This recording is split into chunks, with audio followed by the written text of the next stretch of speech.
యోహాను పత్రిక 3:10. ఆయన మన నిమిత్తము తన ప్రాణమును పెట్టిన కనుక దీనివల్ల ప్రేమ ఎట్టుదని తెలుసుకొంచున్నాము. మనము కూడా సహోదరు నిమిత్తము మనం ప్రాణం పెట్టబద్దులమై ఉన్నాం. మనము కూడా ఏంటంటే మన సహోదరు నిమిత్తం ప్రాణం పెట్టబద్దులమై ఉన్నామంట. అది ప్రాణం పెట్టడానికే బద్దులమై ఉన్నప్పుడు డబ్బు కోసం ఆలోచిస్తావా? ప్రాణం పెట్టడానికి బద్దులున్నా అంటే ప్రాణం అంటే ఏంటనుకోండి, ప్రాణం అంటే ఏంటి? ఇప్పుడు ప్రభు సిలువై చనిపోయినట్టుగా మీరు రక్తాన్ని చిందించాలా? అంటే మనలో ప్రాణం ఉందనడానికి గుర్తు ఏదంటే మన శక్తి. ఎంతమంది మన శక్తిని అవ్వడానికి ఇష్టపడుతున్నాం అంటే చాలామంది ఇష్టపడటం లేదు. మన శక్తి వల్లే మనకు ఉద్యోగం వచ్చింది, మన శక్తి వల్లే మనకు ఉన్నటువంటి శక్తి సామర్థ్యాలు అంటే మనం సంపాదించుకోగలుగుతున్నాం. మన దగ్గర ఉన్నటువంటి శక్తి సామర్థ్యాలు పట్టించి మనం భూమి మీద కొన్ని వాటిని కూర్చుకోగలుగుతున్నాం.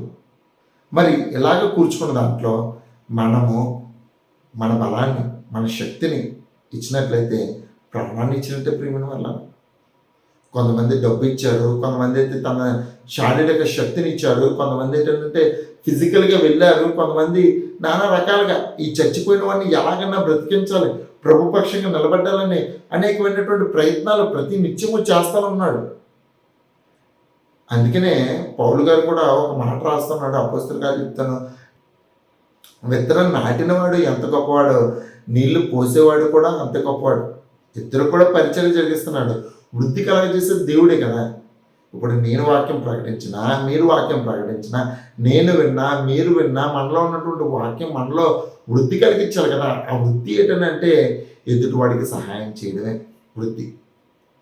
అది అల్టిమేట్ స్టేజ్ ప్రేమైన వల్ల. ఆ స్టేజ్కి మనం ఎదగాలి. నిన్ను వాళ్ళని పొరుగు వాడిని ప్రేమించడం అంటే ఎదుటివాడిని ప్రేమించడమే. వాడు అపరాధం చేతను పాపం చేతను చచ్చిన వాడు అన్నప్పుడు వాడిని బ్రతికించేదే ప్రేమైన వల్ల. అదే చెప్తున్నాడు, నిన్ను వాళ్ళని ఎదుటివాడి నిమిత్తం మన సహోదరుల నిమిత్తం ప్రాణం పెట్టబద్దులమైన ఈ లోకపు జీవనోపాధి గలవారమే తన సహోదరుని లేమి కలుగుతూ చూచి. ఈ లోకంలో జీవనోపాధి అంటే మనకు బ్రతకడానికి జీవాన్ని ఇచ్చి మనం బ్రతుకుతున్నాం చూసారా. మనకి సమృద్ధిగా ఉన్న లోకంలో సమృద్ధిగా ఉండి మనం బ్రతుకుతున్నాం చూసండి. ఎలా బ్రతుకున్నామంట, లేమి కలుగుతూ చూచి, తన సహోదరునికి లేమి కలుగుతూ చూచి అతని ఎడల ఏమాత్రమో కనికరము చూపని వాడి యందు దేవుని ప్రేమ ఎలాగ నిలుచును?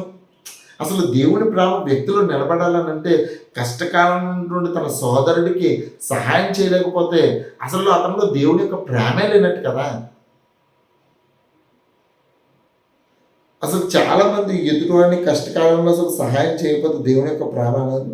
చిన్నపిల్లల దీని గురించి చెప్తున్నాను. చిన్నపిల్లల మాటతోనూ నాలుగుతోనూ కాక క్రియతోనూ సత్యముతోనూ ప్రేమింతుము. అంటే మన యొక్క ప్రేమ ఎలా ఉండాలని అంటే ఎదుటివాడికి సహాయం చేసేదిలాగా ఉండాలి ప్రేమ. ప్రేమ అంటే క్రియ, ప్రేమ అంటే ఐ లవ్ యూ కాదు. ప్రేమ అంటే రోజు నేను ప్రేమిస్తున్నాను కాదు, కానీ అతనికి